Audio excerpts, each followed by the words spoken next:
Hello and welcome to Canny Climate Action Week 2022. I am delighted to see so many of you here from all over the world.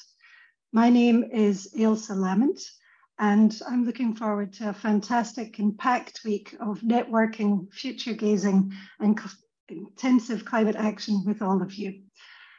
I am joining you today from the traditional lands of the Wurundjeri people of the Kulin Nation, and I would like to pay my respect to their elders, past and present, and I extend that respect to all First Nations people joining us today. And for those of you who are new to Canny, just a few words about who we are. So we are the Climate Action Network for International Educators, a grassroots organisation completely run by volunteers all over the world. And our mission is to mobilise climate action within the international education sector and to support you to do more faster. As part of our mission, we do three things. We provide and share resources and knowledge. We work to influence policy, and we provide a network, a platform for people to share ideas and good practice so that we can all accelerate the climate action we're taking. And so tonight's session is a really important part of what we do and part of our work to influence the shape of climate action within our sector. But before I introduce our distinguished chair for tonight's session, I would like to thank and acknowledge our generous sponsors, the University of Auckland.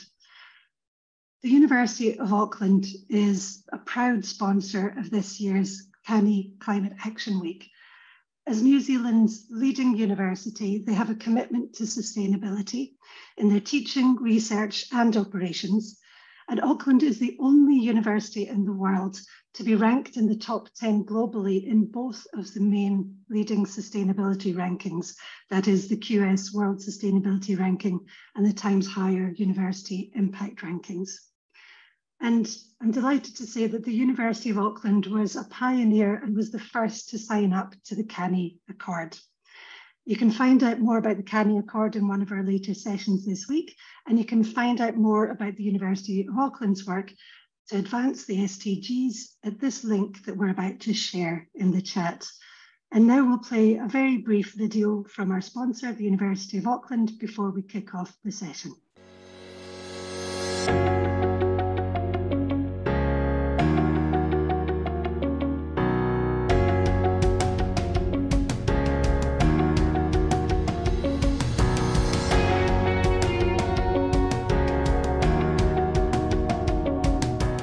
Hello, I'm Professor Dawn Freshwater. I'm the Vice-Chancellor and President of the University of Auckland.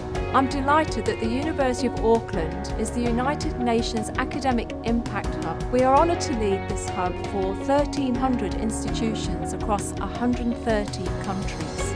I've always been very interested in climate change and to talk to other young students who are about my age and how our generation can make an impact in the world while climate change action doesn't have to start when I start my career.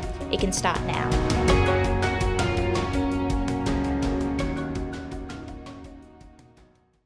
Thank you for that. And now it is my great pleasure to introduce our session. We wanted to do something a little different today. So what we're going to do is to focus you away from the problems that we face in the here and now, and instead to look at alternative realities and to try and imagine the future that we want to see. So this session is going to be highly interactive, following an introductory keynote from our lead chair and speaker. And so I'm especially happy to have so many of you here from all over the world, adding your diverse perspectives. We really need your collective brain power to help us move forward and to steer us on the path to these alternative, desirable futures. We're very lucky today to have with us as our session lead, probably the most perfect chair we could think of to find. She is a professional futurist, and her work focuses on disruptive futures in education, particularly on the implications of climate change and technology on education. So please join me in welcoming Kerry Facer, Professor of Educational and Social Futures at the University of Bristol and Professor of Education for Sustainable Development at the University of Gothenburg. Over to you, Kerry. Thanks, Elsa. Can everybody hear me okay? Let's just start with a check if somebody could. Yes, excellent. I can see nodding. Great. Well, it's really lovely to be here, and I'm really impressed with the work that Kani is doing. So it's great to see you. Just to say, those of you who can, it would be lovely to see your faces. That's always great to see, so that we can see each other. So today we're going to be thinking about long-term futures, but one of the things I want to do is stress that we're thinking about futures for universities, but that climate change and a warming world is not itself a future issue. We're already living in a warming world, as we're all very aware. Just to bring this home to us in universities, this is an image from the University of Lancaster floods in 2016. I always think it's helpful to see this really amazing image of these two young guys in a flooded campus. So the future aspect of what we're talking about is futures for universities, not climate change as a future issue. And this is really important, because what this means is that we need to get over this era of where we thought if we teach our students about climate change, they'll fix it and sort it out for us. Rather, we need to recognize that at the moment, it's our responsibility. It's time for us to understand what's going on in an already warming world and figure out how we can tip the balance towards regenerative, fair, and dignified worlds.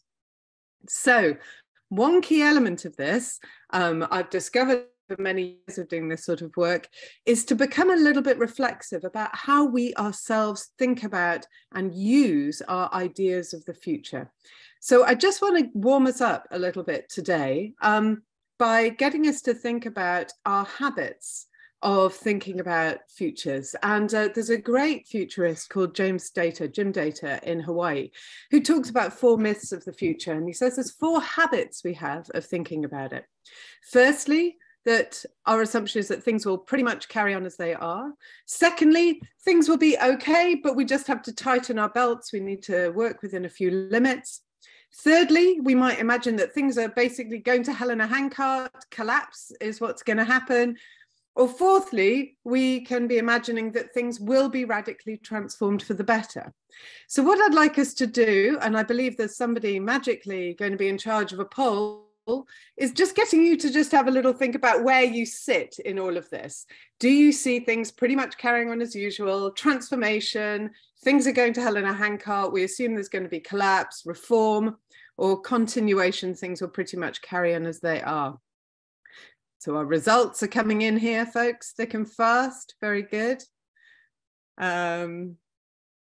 That's lovely. So we don't have very many business as usual people in this group. That's interesting to notice. One of the things that's really useful when we're doing this sort of work is to recognize that all of those stories are live. And one of the challenges for those of us who think that big changes are going to happen or might need to happen is how do we talk to those who think the world is going to carry on as it is right now. So the results I can see is we've got 24% of us as reformists, who are sort of pretty much things will carry on as they are, but we just need to tighten our belts. We've got about 20% of us in the collapse stage, so an assumption that things are going to go significantly worse. And we've got a whopping 55% in the transformation field here. So we've got a bunch of people, and it doesn't surprise me really, given this group, that we've got a group of people who are thinking, you know what, we can do something about this and something radically transformative might happen. So that's lovely. It's good to know who we've got in the room. And that's a good place for us to start. So one of the things that we need to do now is move on from that basis. Okay, so one of the critical things that we need to do when we're thinking about change and making futures is recognize that universities have significant power. We've got power and influence and responsibility as individuals, as institutions, and as a sector. Think about what we can achieve. We produce knowledge, We wield influence, even if we don't already believe it, but the fact that there is such a backlash sometimes against universities is evidence that we do. We educate hundreds of thousands, millions of people around the world. We shape our communities. We manage building and land. We are employers and consumers. We buy stuff. We have the capacity to shape long-term futures. And arguably, universities have played an important role also in creating a lot of the problems that we are seeing ourselves living with right now. As David Orr has so clearly said, it's not the least educated in society who have overseen the rise in emissions that we've seen over the last 40 years. So universities are powerful, and I think that's a really interesting position from which we can start our thinking. So the question is, how do we reimagine ourselves to play a powerful, responsible, ethical role in a warming world? And critically here, and this is important when we're thinking about our response to climate change, is that our sense of what we might do is hugely structured by how we define what we think the cause of the current problem is. I've written about this in a lot more detail in this publication, Beyond Business as Usual, Universities in the Era of Climate Change from HEPI. So if you want to go into all of this in a bit more detail, that paper is there. But I want to suggest that we've got some habits of diagnosis of the problem that shape what we think it is that we might want to do in the future. So on one level, we have the definition of the problem, that our challenge is reduce emissions, protect biodiversity. Okay, so that's what we might call the geophysical, the scientific and technological framing. At another level, we have the analysis that actually this is a structural issue. It's about economic and social drivers. It's about political decision-making. It's about inequalities. So GDP growth, overconsumption, globalization. On a third level, we have the framing that this is about worldviews and belief. It's about contemporary relationships between humans and society. It's about specifically the nature of the world that we're living in. So you can see how these different definitions of the problem produce different ideas of what we might do and how we might seek to reimagine ourselves. So we can see a set of actions that universities are taking, and many of these will be familiar to many of you here. You're all doing such a lot of work in this area. So at one level, we can see universities saying things like, okay, we've got to address emissions, we've got to address protection of biodiversity, and this then manifests itself at an operational level. So we can see a huge amount of activity going on, really beautiful activities, such as the shift towards zero carbon campuses. We can see places like Arizona State already carbon neutral, although they're using offsetting, so it's a little contentious. We've got places like Oberlin College who are using solar arrays, developing amazing approaches to waste, using land differently. We've got new approaches to using transport, shifting towards electric fleets, slow and reduced academic and student travel. Obviously, I'm always drawn to this idea of hologram lecturers. It's a thing that I've always found kind of curious and fascinating. What would happen if we can hologram ourselves around the world? Obviously, we need to look at the emissions costs of that sort of thing. We've got people developing land stewardship, so some really stunning work on managing the way in which we use our land, so shifts towards permaculture campuses. What we need to be doing if we're focused specifically on carbon emissions and biodiversity is 10 to 15% emissions reduction year on year as of now, plus the regeneration of biodiversity. So that's the sort of challenge that we're looking at there. And I wanted to surface the work in places like Hong Kong, where they're turning the transformation of the campus into an educational opportunity. So they're seeing things like, how do you actually conduct research on the shift towards low carbon universities as part of the educational agenda. So that's the sort of reimagining and reinventing that they're doing around this definition of the problem as, if you like, the biotechnical, the geophysical. It's about reducing emissions and biodiversity. But the second area, if we see the problem as not just about reducing emissions and biodiversity, but also as about economics and politics and inequalities, here we have to generate our imaginative resources around the ideas of the civic university and the university as an actor in its community. And here we can start to see that we might want to draw on new economic practices. Here I'm foregrounding an image that should be familiar to many of you, which is Kate Raworth's image of what she calls the donut economics, which is a shift towards an economic system that recognizes both the ecological ceiling, the planetary boundaries, and the social foundations of society. And so what might that mean for the way in which we reimagine our universities? It might mean that we set ecological budgets, not just carbon budgets. What are the environmental and social costs of each financial decision we're making? It will mean that we need to divest from fossil fuels. It will mean that we need to use our financial assets to invest into renewables. It will mean that we need to ask questions about our business schools and the work that they're doing and the sorts of messages that they are giving. It will mean that we need to rethink our supply chains, to localize our supply, to support sustainable economics, developing cooperatives, non-profits and local skills. It means we need to trace the sustainability of our supplies. And there are places that we can learn from. So the Commonwealth Programme for Anchor Institutions that you can see in Cleveland and places like Preston is really modeling how you can do this sort of work. It really is about us reframing the university as working in partnership with our communities. So the great thing about this is we can connect the climate agenda to the civic university agenda that we know has a lot of agency and a lot of interest in lots of universities.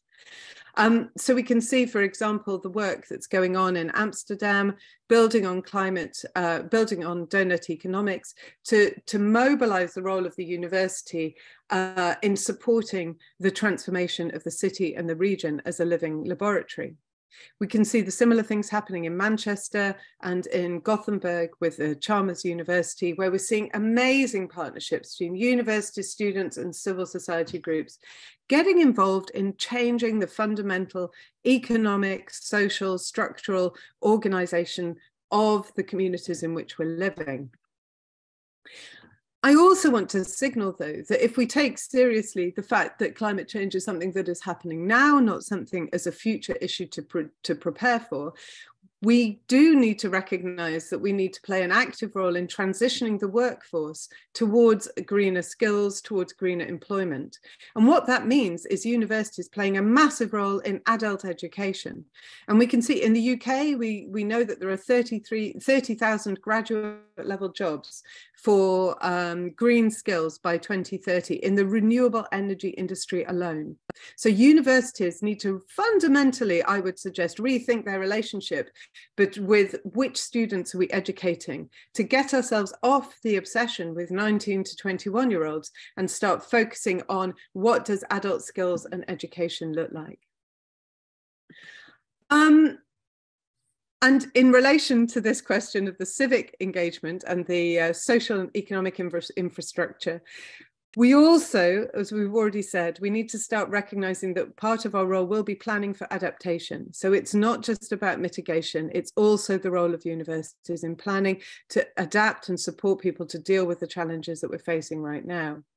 So we will recall that during the pandemic, we had the concept of the COVID hub. So universities that were playing a role in supporting community resilience at the time of COVID.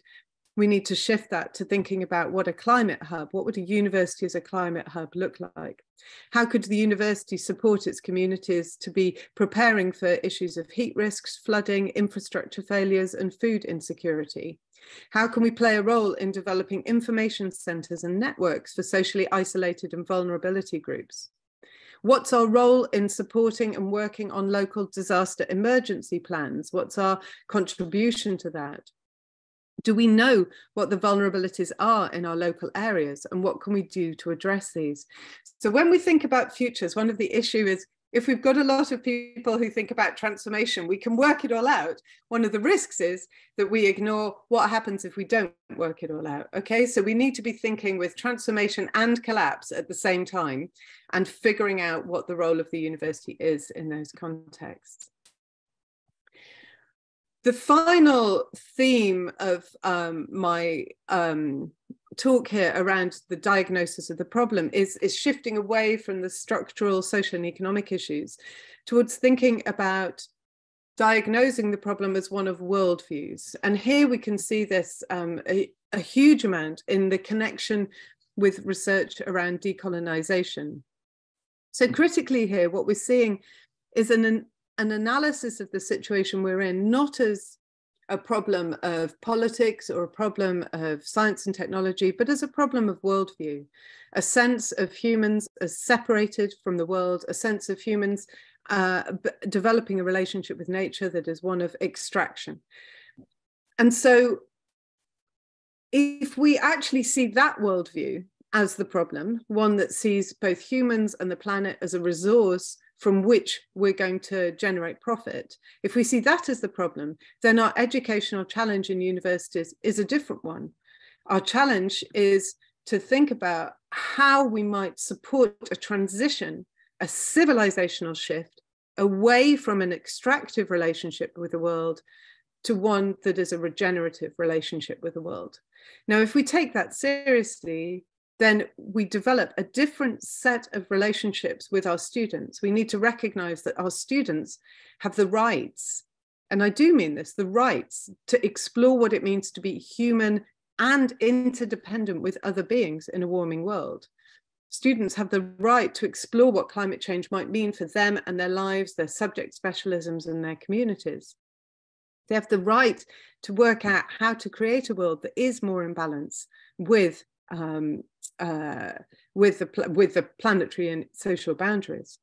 And what this means is that they have the right to work through the difficult emotions and politics of these complex problems, and specifically figure out how to learn to listen to each other, to negotiate with each other, to deal with different opinions. We know there's no one right way for all of this. So that's a different framing of what our job is. And it's a very different one from we just need to electrify all of the cars that we use on campus. So critically, I want to say it makes a difference. What we do in universities makes a difference. What we're doing as we walk the talk and as we make the changes, we increase the credibility of our academics, we teach our students it's possible to act, and we see critically a shift in the perception of universities as being part of a positive transition towards ecologically and economically sustainable societies, rather than, as is being seen in some cases, rather than being seen as part of the problem. And we can do this. Universities have changed before, okay? We tend to operate within a little time set where we think, oh, it's always been this way, there's nothing we can do about it. Actually, huge changes there have been in universities. We've changed what knowledge we value, we've changed how we organize that. We didn't used to have disciplines in the same way. Different people used to come to universities. We've had changes in the relationship between the university, the state, the church, society. We've had changes in how we educate. So universities have always been changing. We will change again. The question is, in what direction? So, in summary, climate change is happening now. It's very bad. We're the generation that needs to act, and we can do it through the assets that we have, through the material actions on our campuses, through our economic choices, through our civic role, and through reframing our sense of who we are in the world. And to do this, we need to confront the reality of the world we're living in and imagine how we can make long-term and sustainable choices. So what I want to do is leave us with a sense that we can do this, and that that's part of the conversation that we're going to move into in the rest of this session. So thank you for listening to that. I'm going to shift us now into a different world. If you've got questions, you can pop them in the chat. Thanks, Ilse. And I will try and pick those up in a discussion session. But for now, what I'm going to invite us to do and invite you to do, rather than listening to me, because the future it's a participatory exercise, the future. So we're going to shift into a participatory moment. The first thing I want to do, though, is just show you this little diagram, which is a diagram that I use all the time, which is basically to get us beyond the idea that time flows in one direction. The past is past and the future is not yet to come. Critically, our ideas of the future and our ideas of the past are both shaping our perception of what is possible in the present. And that's why we do futures work. We do it not to predict, not to try to control, not to try to manage a future, but because it opens our imagination up. So that's what I'm inviting us to do today, is to engage in an imaginative exercise. So the first thing that I'm going to invite you to do is participate in a breakout session. You have 10 minutes. And in your breakout sessions, I want you to think about 3 things. I want you to think about what's changed in the last 10 years. So think about past 10 years, past 30 years. Think about political, economic, social, scientific, technological, legal, and environmental changes. I want you to think about what's changed. So start off, what's changed in the last 30 years? And then think about how has international higher education changed in the last 30 years? And after that, I want you to think about what's emerging now. What are the emerging possibilities, trends, or developments that you can see around you? Okay, and there is a link to the Jamboard. So you will join a breakout room now, and then we'll summon you back in about 10 minutes to get going on thinking about all of that. See you shortly.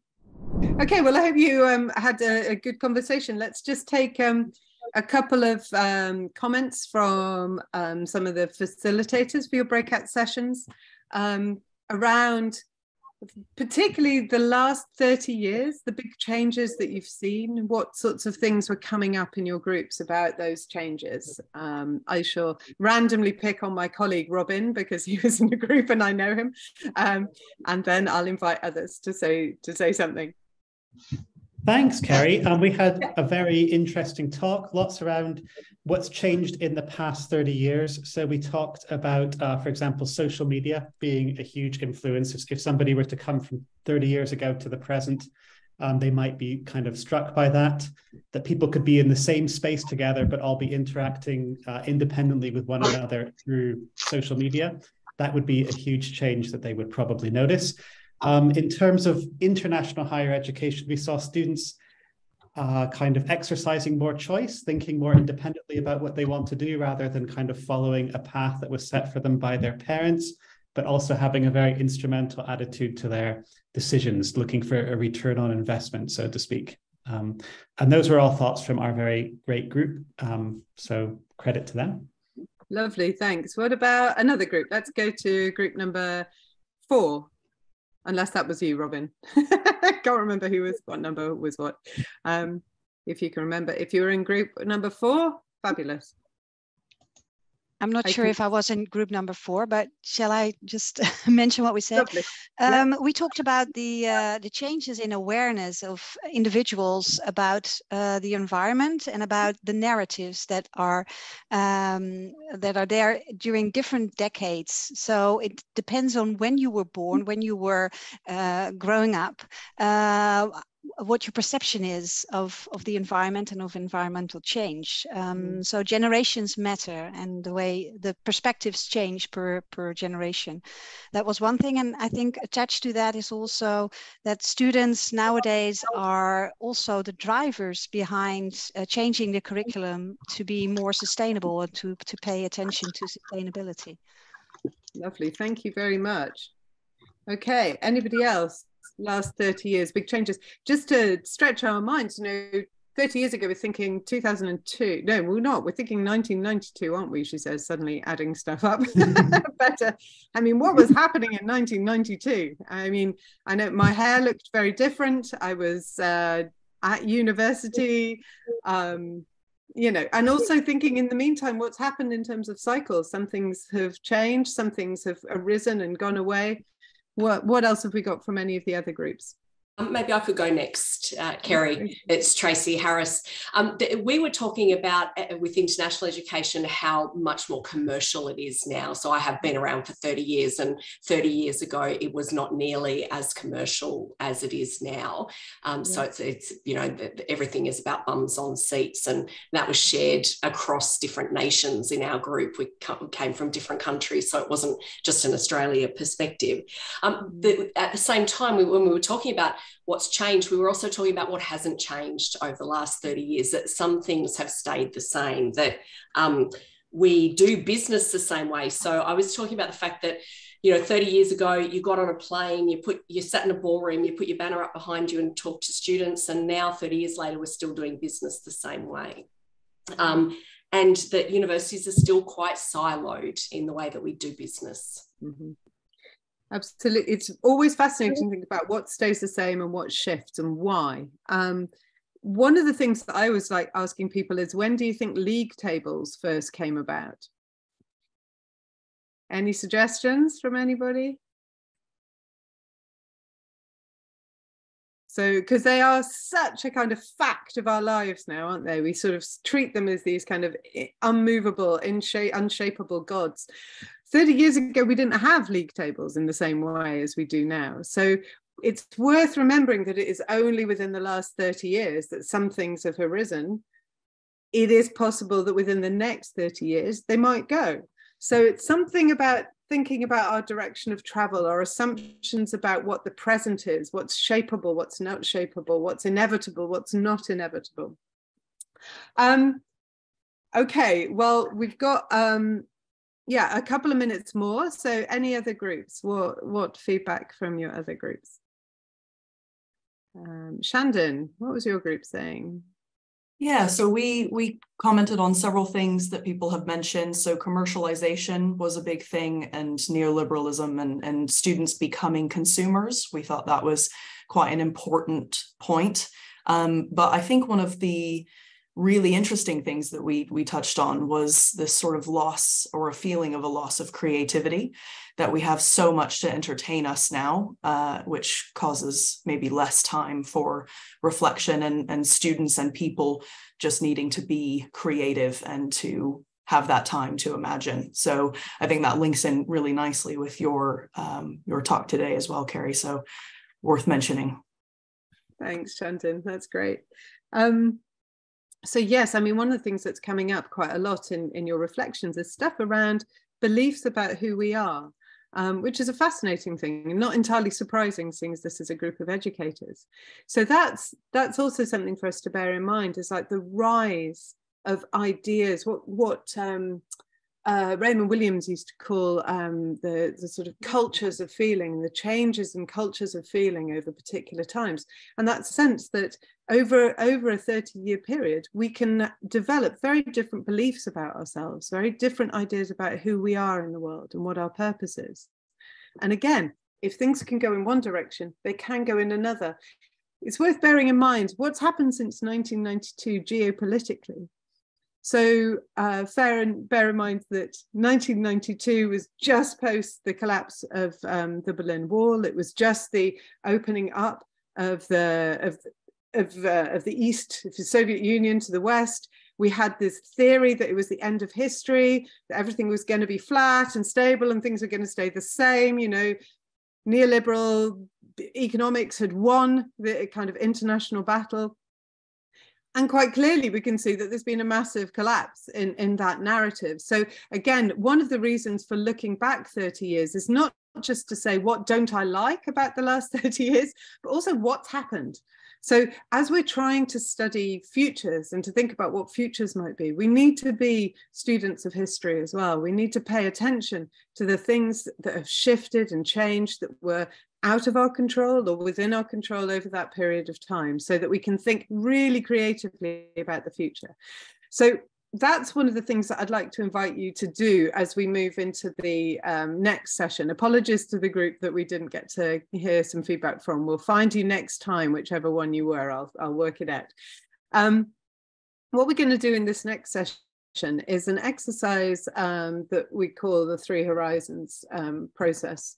It was developed by Bill Sharp and colleagues at the Institute of the Future, and it's widely used by social movements and businesses and organizations to help us understand, if you like, what our existing problems are, what our desires are, and the landscape of change in which we're working. And this is really important when we're thinking about futures, because we have a habit of thinking about the future either as everything that we always wanted will come about. Okay, so the future is like the place where we put all of our desires. It's this thing that's going to happen that's going to be brilliant. Or we think about it as the place where everything we don't like at the moment is going to come about. Okay, so it can be quite binary. So what we're trying to do in this process is break it up a little, try to understand, if you like, our sense of what we're worried about, and the sense of our desires, and the sense of the possibilities that, if you like, are beyond us, the sorts of things that might be happening outside our control. So it's not just about what we want and what we don't want, it's also about what's emerging. So when we think about futures happen at the intersection between what's already going on and is arguably falling over. It happens at the intersection between that, what our desires are, the visions of the future we might have that might pull us into the possibility of a better world, and the fact that we live in a complex world, that there are many things that are surprising and emerging that we aren't in control of, that are just happening, and that we have the opportunity to pull them towards either the future that we want or to see them pulled towards the future that we don't want. I'll give a couple of examples of that in a minute. So our job when we're doing this sort of work is to understand all of these three horizons: the future that we've got that we don't like, if you like, that we see that is failing, the future that we want to imagine, and the futures that are emerging that are not in our control, because all three of those are what we're working with. So, if I can get Zoom working, this is one way of looking at it. We can look at this as this is the kind of classic three horizons image. So our first horizon for the future is the current paradigms, assumptions, infrastructures that we're operating within at the moment, that we can see real weaknesses in and that we think are going to decline into the future. So we might say, for example, a neoliberal model of higher education that is wholly dependent on the extraction of wealth from staff and students in ways that doesn't give enough time or energy or attention to the creative possibilities of education as a life-giving force. Okay, so somebody might frame it in that way. We can think about the third horizon as the emerging paradigms, ideas, and innovations. So this shiny, new, exciting future that we might want to see. So we might want to see a university system that is oriented towards regenerating and caring for the planet. And the critical thing with this third horizon is that we can see pockets of it in the present.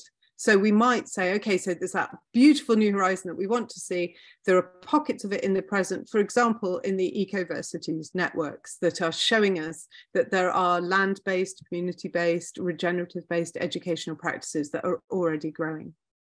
And then the second horizon is, if you like, what's emerging, what's happening at present that might be pulled in one of those two directions. So it might be little shifts that are being made. It might be transformational experiments that are going on. And the question we have to ask ourselves is, are those things that are bubbling up right now, are they going to pull us towards the third horizon, the future that we want to see, or are they going to hold up and sustain the first horizon, okay, the system that we want to see decline? So here's an example of how this might be applied. This is from a workers' cooperative who are trying to say, how do we challenge capitalism? Okay, so they're saying the Horizon 1 future is capitalism, it's exploitative, it's destroying what's going on right now. The future that we want is a non-workers paradise that's led by technology.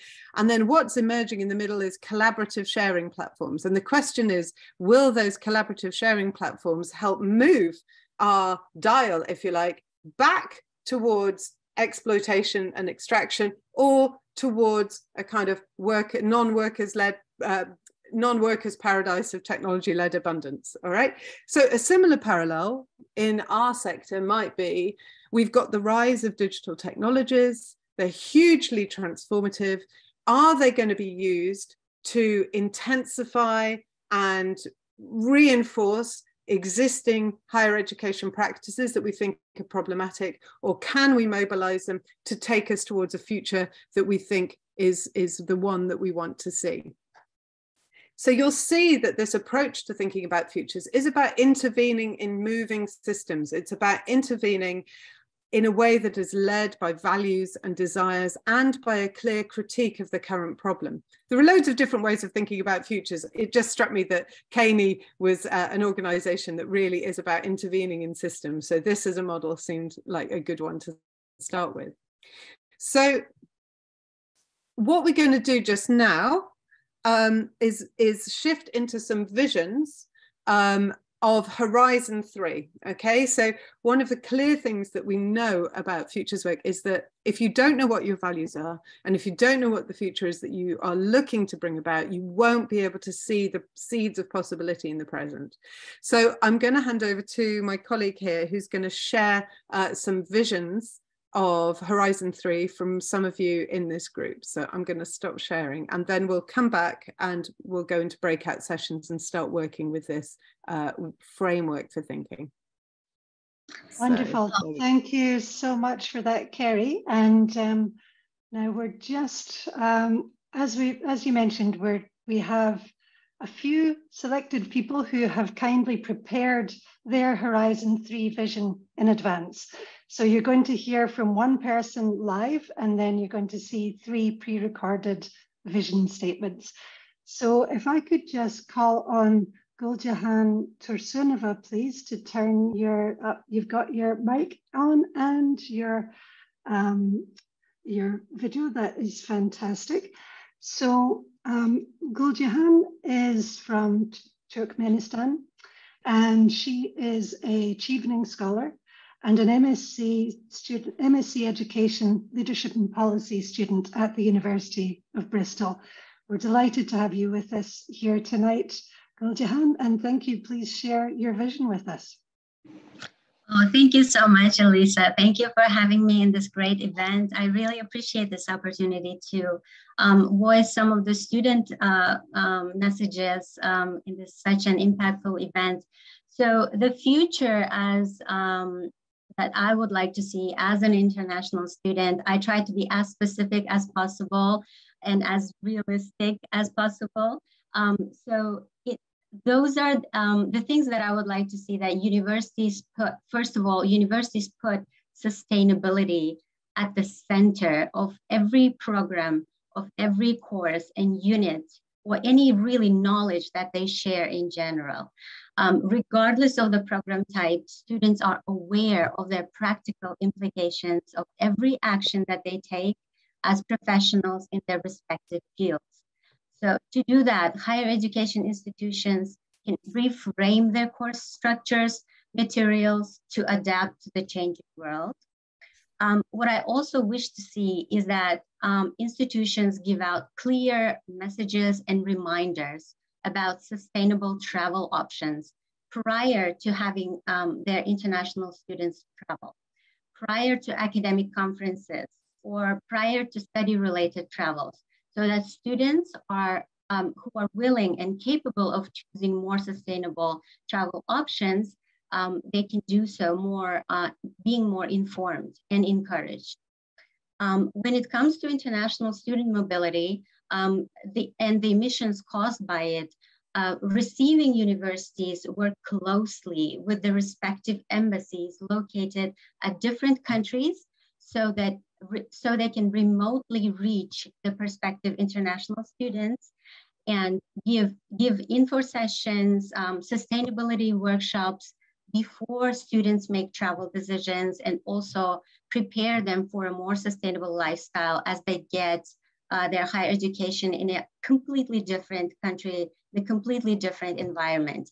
To do that, HEIs also utilize their international alumni network and current international scholars to reach wider nations and target groups. HEIs give strong encouragement to the student unions and student societies to continue doing what they're already doing so great, but also they recognize the power these groups have in sending out sustainability messages. Universities go beyond their campuses.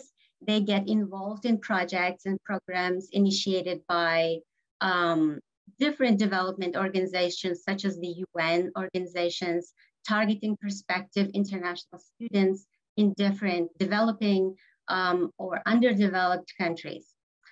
From a wilder wish list, HEIs and HEI associations work in partnership with transportation organizations such as, in the UK case, it's Trainline or bus services, to create more sustainable fares and to encourage sustainable travel options over less sustainable ones.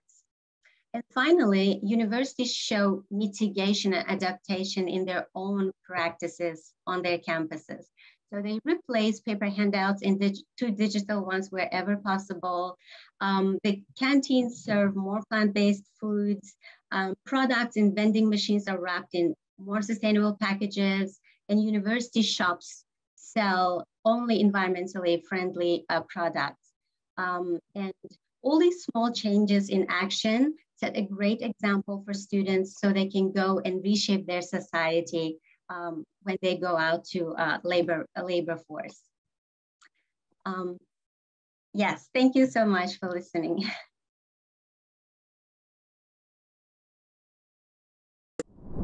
It's been a long and wonderful career for myself hosting US students in Ireland, and thanks for giving me this opportunity to look back from today, in the year 2045, on all the positive sustainability and climate action changes we've made in the US study abroad sector here in Europe.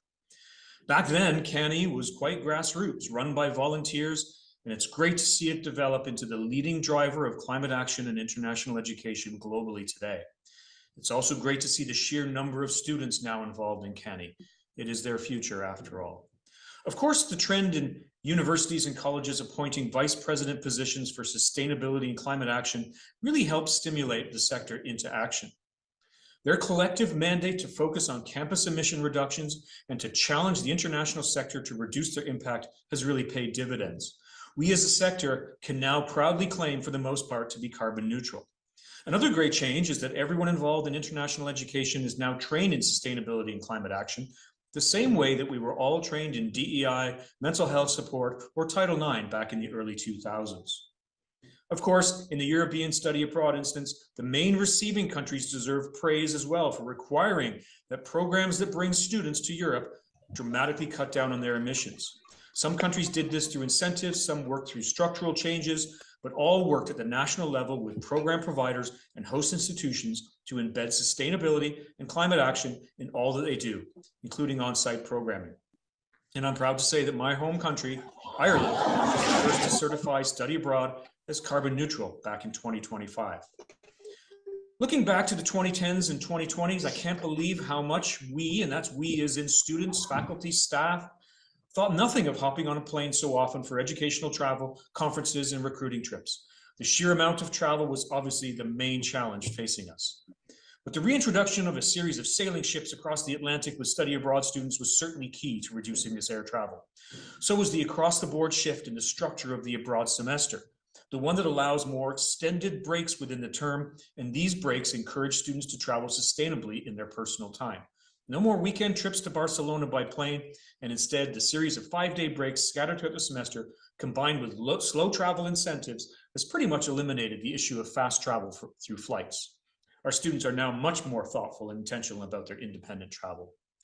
The return to dominance of longer-term programs, all with embedded sustainability and climate action components and low-carbon travel, has helped the sector reduce its climate impact. Another great change has been the way that conferences are organized. International education conferences are now in locations specifically chosen so attendees can travel overland by more sustainable modes of transport. The Travel with CANI initiative, promoting sustainable conference travel, has now resulted in 10,000 metric tons of carbon emission savings.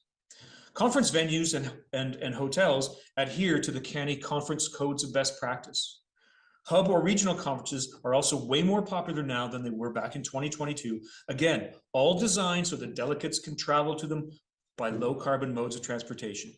Conferences also have significant online virtual options for those who cannot or choose not to travel. Student recruitment is also primarily conducted virtually. So as you can see, we've made huge progress with climate action in our international education sector since 2022. Lots more action to go, but I've been thrilled with the way the sector has come together over the past 20 years to recognize the issue, propose the solutions, and work with countries, institutions, students, and staff to make them a reality. It just goes to show what we can accomplish if we all work together. In my wildest dreams, in 15 to 20 years, what does international education look like in terms of sustainability and climate action? My name is Cynthia Rochi, and I will first introduce myself. So I'm a Mexican that has been exposed to internationalization thanks to various avenues of my life. I have worked in environmental conservation for 27 years, especially in the environmental education and team building field. I have worked on volunteerism and service learning programs, community and rural development. I have also been a language teacher.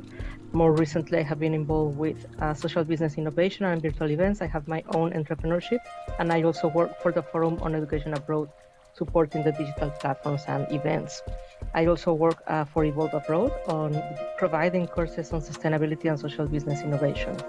I have lived and worked in many parts of the world. I have a master's in sustainability and MBA, so I wear a lot of hats, but I'm an eternal learner. The year 2040, I see the word regeneration to be used more often. We don't use sustainability very often, we use regeneration. And all educational institutions have incorporated internationalization elements to their academic curricula. All academic plans have the 5 P's of sustainability as a base for learning any subject. It is now normal for students from rural areas to have international education opportunities in any form. It can go from virtual reality, a good virtual reality, to in-person experiences. And this is affordable and everybody can access to it. In 2040, in my wildest dreams, I see a shift of mindset. We finally understood that with our previous behaviors, we were not destroying the earth, but ourselves. So our most valuable asset as human beings is nature, social and economic equity, of course. And therefore, there's no more corruption. Corruption is ended up to destroying us. There's also no racism against ourselves. In Mexico and in Latin America, there's a lot of racism against ourselves. So anything that comes from outside is better than what is from inside. So the new influencers will be people conveying ancient knowledge. So this is the future I see. I see ourselves in 2040 and the future that I'm also working for. I hope that you join me to work for this future. Thank you. I can't believe it's 2050 already. I'm so pleased to have this chance. Thank you, Canny, for inviting me back to just reflect and do a quick sprint on the major changes that we've seen over the last 30 years. No recap would be complete without mentioning that, of course, now climate action, climate literacy, climate justice are fully embedded across all aspects of internationalization all around the world. But really the game changer, I think everyone must admit, was the establishment of the CGLF, the Collaborative Global Learning Fund. The work the CGLF has done is radical in so many ways. And that starts with its mission, which was to transform internationalization, to make it less transactional, more inclusive, all while radically decarbonizing. The second, of course, was its incredibly innovative funding model, where the institutions, the higher education institutions of the Global North, voluntarily agreed to give up 20% of their revenue to fund access to quality education around the world, as well as voluntary family planning, an incredibly impactful climate solution. It's sometimes overlooked as well that it was the CGLF that poured funding into accelerating the research into developing sustainable aviation fuel, something that we of course take for granted today. And last, but by no means least, it was the CGLF that funded the establishment of the network of sustainable learning hubs around the world. Those wonderful centres where the institutions voluntarily gave up some of their land in cities and in the country and set it aside to be a living laboratory where students academics, staff, the community could come together and experiment to co-design new approaches to internationalization, to regeneration, and of course, to decarbonization. And it's crazy to think that in the past, people used to pay for carbon offsets instead of simply supporting wonderful initiatives like this. And I find it difficult to imagine how we ever did global learning either, when we didn't have that opportunity to place students in such a wonderful environment where they could really practice all the principles of global citizenship and collaboration. So that was a very quick recap of some of the major points, and I'm very happy to be here with you in 2050, and I can't wait to see what comes next in the next 30 years. Great, thanks everybody so much for that. We do know that really having strong, clear visions is very helpful, not as a way of controlling the future, but as a way of us saying, okay, if this is what we want, what are the seeds of possibility for that in the present that we can grow and we can nurture? To that end, I've put in the chat, I've put a link to an amazing video from a woman called Donella Meadows, who was one of the first people to do systems thinking around environment and climate. And it's the most brave speech I've ever seen, because this woman stood up in front of a bunch of scientists and said, I'm going to tell you the story of the world that I want to see. It's the most astonishing example of academic courage. And you can see that her reacting to people in the crowd who are sort of tutting and probably a very male-dominated environment. And she's standing there on her own saying, I am going to tell you the world that I want to see happen. And I think it feels to me really, really important that we start doing that sort of work. So I'm just going to share back again with you now and give you a brief for your breakout sessions, because you're going to go into a breakout sessions group now, and you're going to have about 20 minutes, so a bit longer this time. We want you to think about, to start off with, what is your group's Horizon 3? And bear in mind, let's think to 2050, okay? Let's think 30 years ahead. So think about everything that you've thought about that's changed since 1992 to today. You can be ambitious. What could have changed by 2050 that you want to see happening, all right? So have 5 minutes on really just putting it out there. Then your second task is to say what's emerging at the moment that could be used to move us in that direction, all right? So what you're not doing here is saying, these are all the things that can't work or don't work or that we find really hard or that are deeply problematic. There's a space for that. It's really important, but we're just not doing it in this session. What we're doing in this session is saying what's emerging that you can pull towards this future that you want. And you've got 10 minutes on that. And then we want, so session facilitators, keep an eye on this, to move into this last question, which is the critical one for this network, which is, so what can Caney do to help push what's happening now in the direction of the futures that you want? What should Caney as a group be working on to bring about the sorts of worlds that you want to see? Okay, and there you can put your responses in the Jamboard so that you can document everything, and Robin will put the link in the chat shortly. But now if we can go into those breakout sessions, open that up, and we'll see you in, I think, 23 minutes. See you shortly. Welcome back. I hope you had a... Oh, look, smiley, wavy people. You're lovely to work with, aren't you? So, great to see you all back. Oh, look, dancing as well. Even better. You're now officially my favorite Zoom colleagues. So I hope you had some interesting conversations. I know sometimes it can be quite tricky to shift into that phase of really thinking about the future that you want. As I said, I put Donella Meadows' link in the chat, which I'd really recommend that you all watch if you can.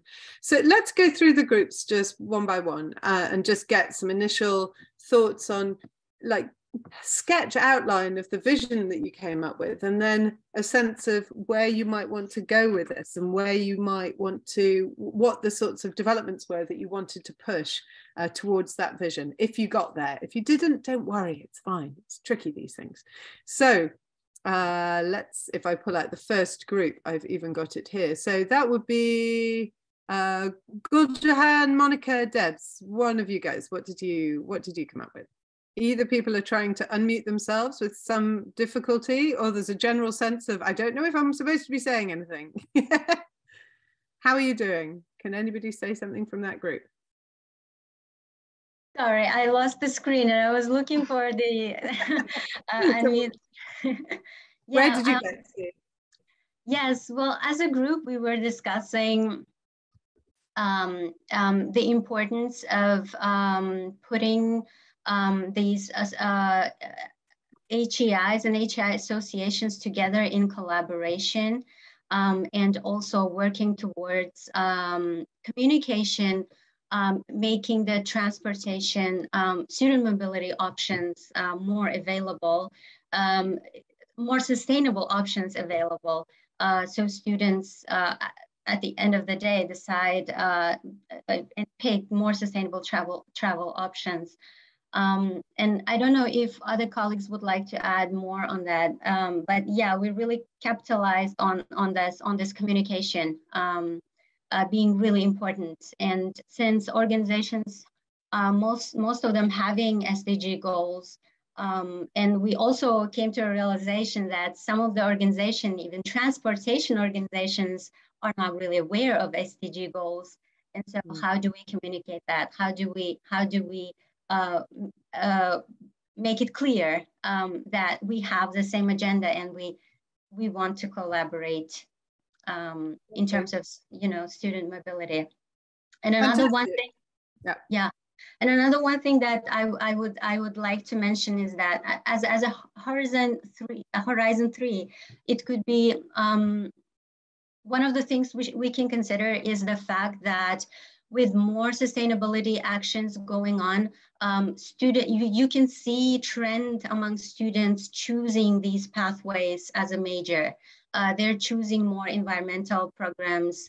They're choosing these careers because these are the people who really are trying to be useful in their society, trying to make some change, right? So for the institutions as Horizon 3, it could be regardless of your institution type, whether you are specialized in business or engineering or any other field, just strengthening your sustainability programs.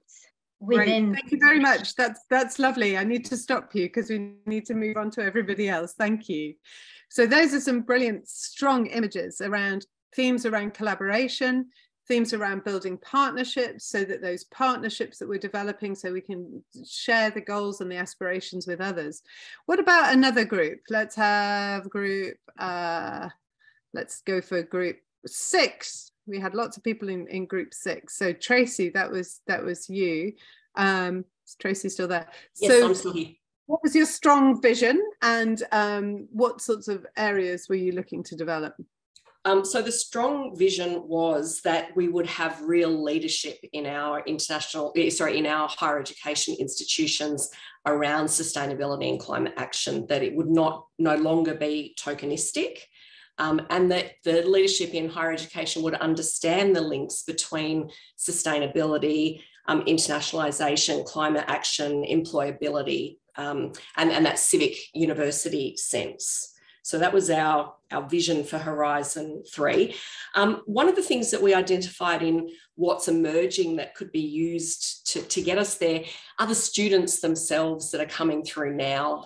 They're digital natives, they're much more activist when it comes to demanding of institutions. I made a comment about them making institutions divest themselves of fossil fuel support. So we think that that's going to be one of the things that we could be using, is the students that are demanding change.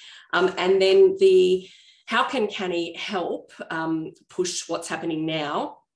We thought that there was Stephen was making a comment that we actually think that we have a lot of people that do support us at a grassroots level, but nobody knows actually what they can do about it, so that they don't know how to actually make the change or how to drive the change. So one of the things that we thought was CANI providing more guidance and guidelines around what can students do, what can staff do, what can institutions do, what could leaders do. We were talking about driving that there be more creation of space in the curricula for looking at climate. Bringing together and sharing good practice, that there are institutions that are doing some great initiatives around sustainability. And so rather than us all trying to reinvent the wheel across the world, that's sharing good practice. And yeah, Canny being that one that helps us in knowing, other than that, so the people are behind us, but they don't actually know what to do next. They don't know how to activate it. I'm not sure if Stephen or B want to add, but that was my summary that I took away. That sounds fantastic. So we've got building leadership, improving collaboration, sharing good practice, working with and mobilizing our students, developing guidance so that people have got signposts for where to go if we assume that there's a groundswell of people that are interested. Great stuff. Okay, so let's go for room 5, Shandon. Hello, yes. Brett and we were joined late on by M. Richards, and we had a fantastic conversation that started out talking about the possibility of education being open access, where students can study anything, anywhere, over whatever time period suits them. So we sort of started with that concept, and then I think we spent quite a lot of time sort of unpicking why that was what we really focused on and what that means. Like, what is the situation now, if that's something that we would build to? And we had a really great in-depth conversation basically about institutions now acting as sort of guards and gatekeepers of knowledge, knowledge provision, but also knowledge production. And what would institutions look like in the future if we had this open access system and institutions sort of had to pivot and be really community facing rather than the internal, quite isolated structures that they are now. So we talked about people being able to come in from the community and get involved in research and help feedback on what kinds of research universities would do that might really impact on that local area. About people from the community being able to take classes rather than it be something that there's so many barriers and limitations. So that was a really wonderful talk. And we did talk about, some of the difficulties like time and money and all that.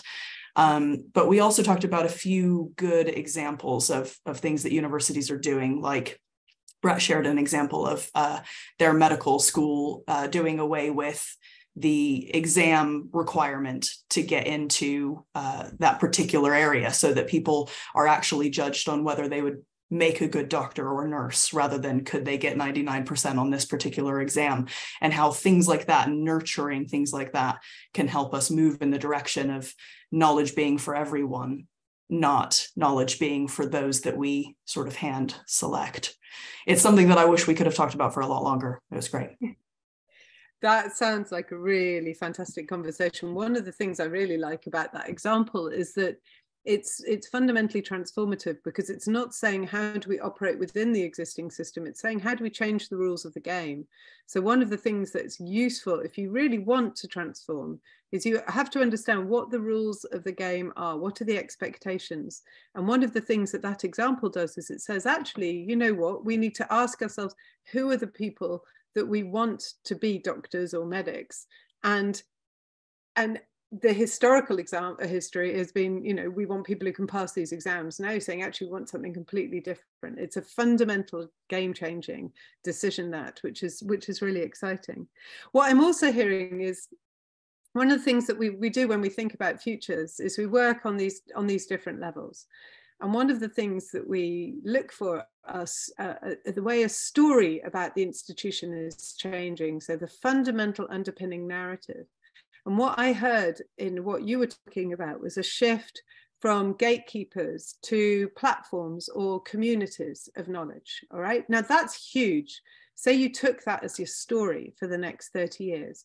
What would it mean to shift from being gatekeepers of knowledge to being, if you like, communities or platforms of knowledge? What would that shift look like, and how would you start being able to make it happen? And as we talk here, we might want to listen for these little stories that keep coming up. So I'll go to the group that I joined, because there was a little story there, if I can find us.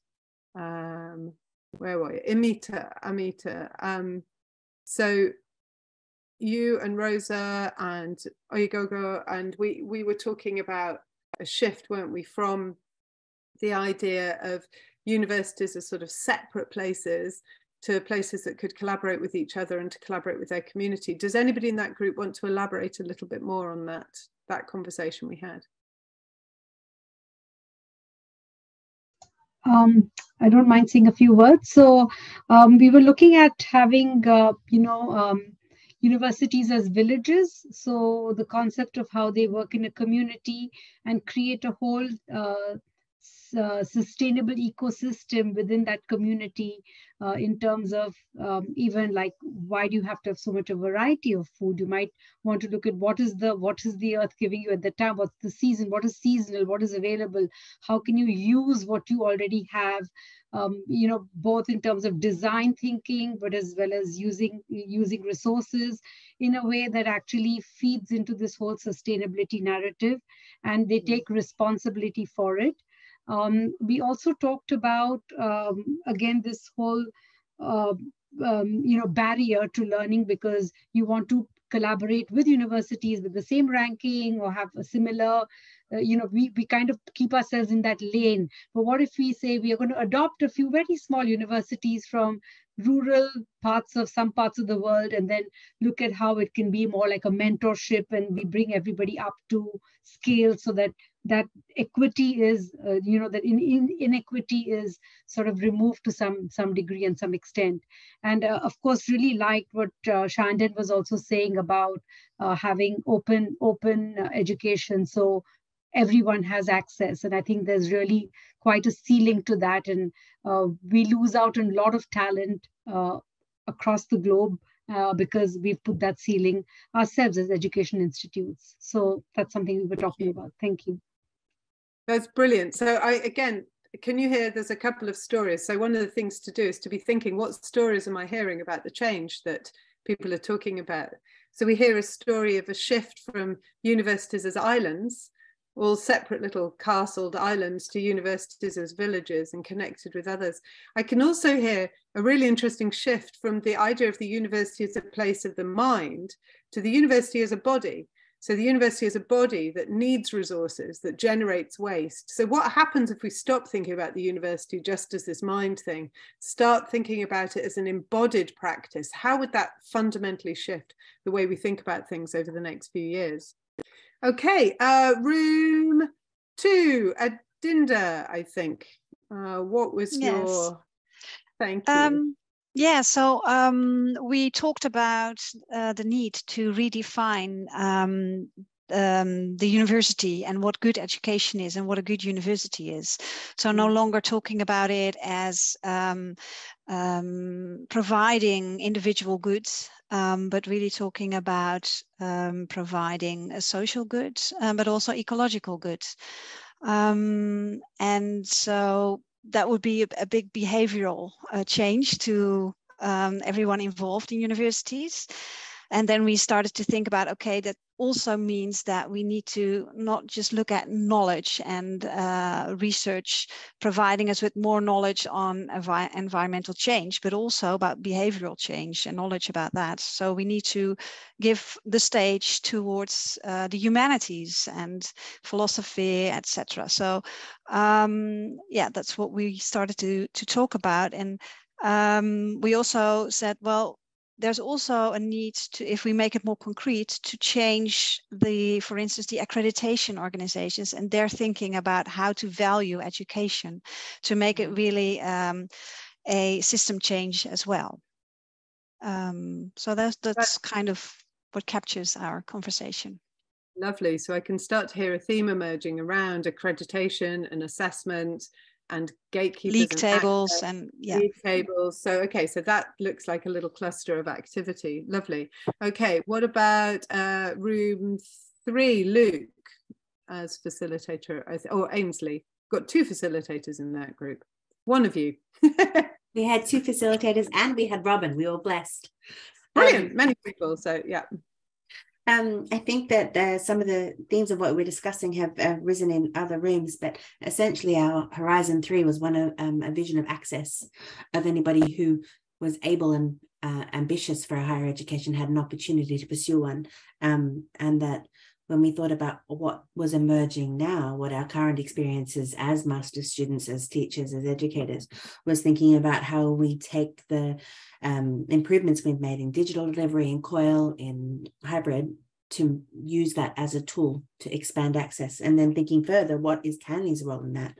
Like, how do we share good practice? How do we shine lights on what is excellent in our own institutions or things that we see happening elsewhere? How do we extend that good practice beyond the university system to other types of education providers and other providers of education to students of different ages? Lovely. Thank you for that succinct summary. That's very appreciated at this point. And there is just one last group, Group 1, who doesn't look like the head of facilitator. Maybe there was, if that was Deb's. Oh no, Gurjahan, you already shared. There we go, we're done. Yeah, we're good. Well done, everybody. So I can see a number of clusters that are coming up. So there's a big theme around access, but also the kind of boundaries of the university with other people. I can see a theme around mobilizing and working with students. Some fundamental questions around collaboration. I'm going to hand back over now to Elsa to say, well, what might all of this mean for CANY and what happens next? So thanks all for bearing with me on all of this. If anybody wants an informal chat about any of this stuff, feel free to drop me a line afterwards. So that is just wonderful. I have got so many ideas. But before we go on to just kind of wrap this up, we now have a very important task, because part of what we do at CANY is try and spread our knowledge. So we need people to understand who we are and what we're trying to do. And as part of that, what we'd love to do is get a group photo with everybody looking really engaged and energized, as I think everyone is. So I'd ask everyone to please turn your cameras on. And we are going to get our official photographer, who is Debs, to come on and get us all looking pretty. Thanks, Elsa. So could you just turn your cameras on if you can, and look at the screen, look into your camera. I'm going to be looking sideways because I've got too many screens here. And a big smile. And let me just go to the second page for the rest of you. You don't know which page you're on my screen, so keep smiling. Everyone say Climate Action Week. Climate Action Week. Thanks, I think that should be all right. Brilliant. That is fantastic. Thank you very much for that. Now, we are going to have a chance to have just a little bit more excellent conversation. But first of all, if I could just ask everybody to please take a moment to complete the evaluation survey that we're popping the link for into the chat right now. It will just help us to keep designing sessions that we hope will resonate with you. So please do, it will just take a couple of minutes. And please also remember to tell your friends and colleagues about CANY and about what we're trying to do, only if you liked it, of course. And before we go, I also want to just point out that this was just the first of 8 different sessions that we have on throughout this week. So if you haven't yet, please do sign up for any or all of the other sessions. Kerry, hats off to you. We'll be chairing the same session again in, today, just a few more hours to take into account people in the other hemisphere and their time zones. And that's what we tend to do at CANY. Wherever possible, we run sessions twice so that we're giving access to everyone no matter where they are.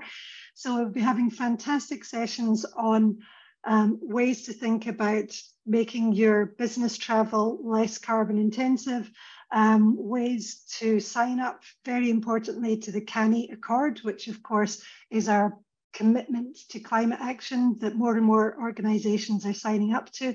It also serves as a roadmap to help you take action with lots of suggested actions that any organisation can take.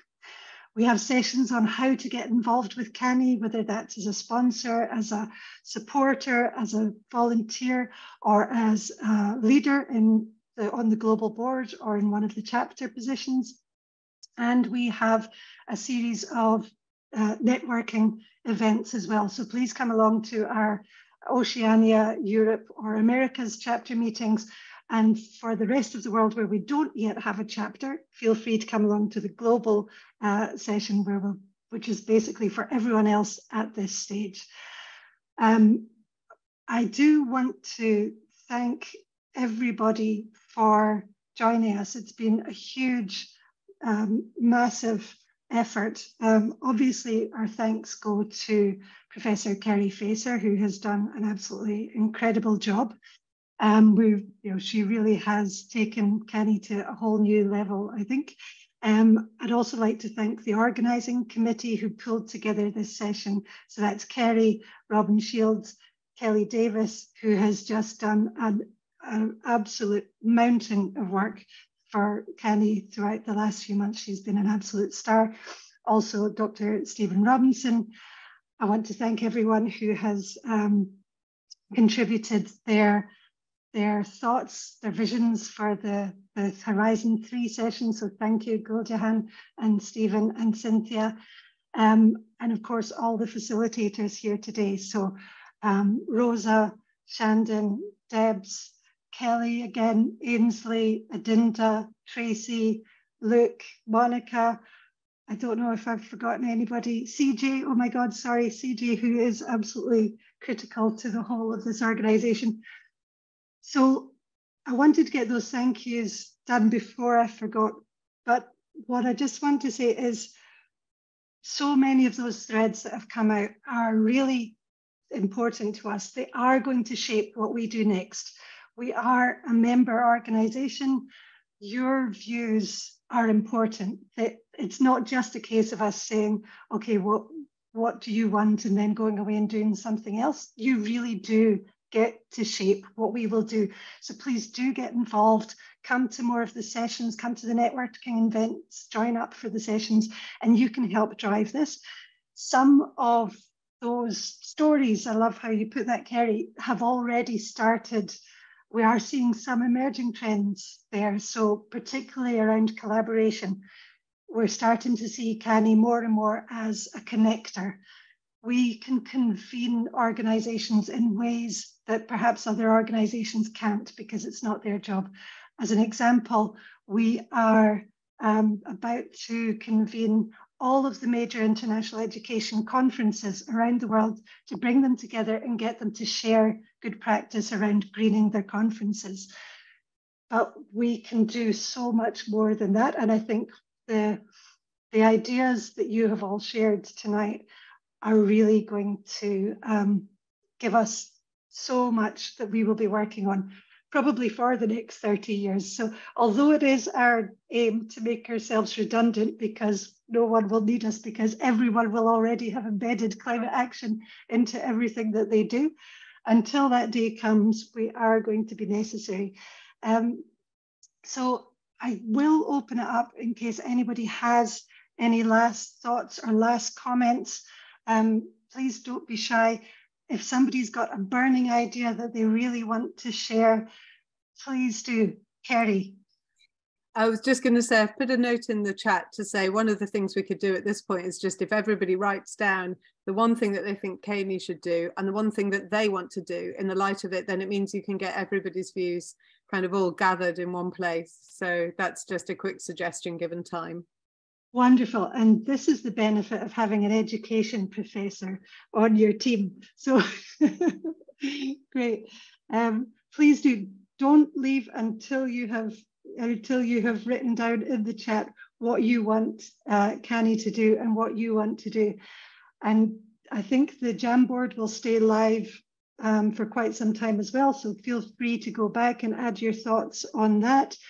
Of course, there are lots of ways for you to get involved with CANI. Feel free to post about this event on social media. I believe we have our own hashtag, which we should have mentioned earlier, which is CAW 2022. And that's all from us. Thank you so much, everybody. It's a pleasure to work with such an incredible bunch of energetic, intelligent, and cultured human beings. Thank you.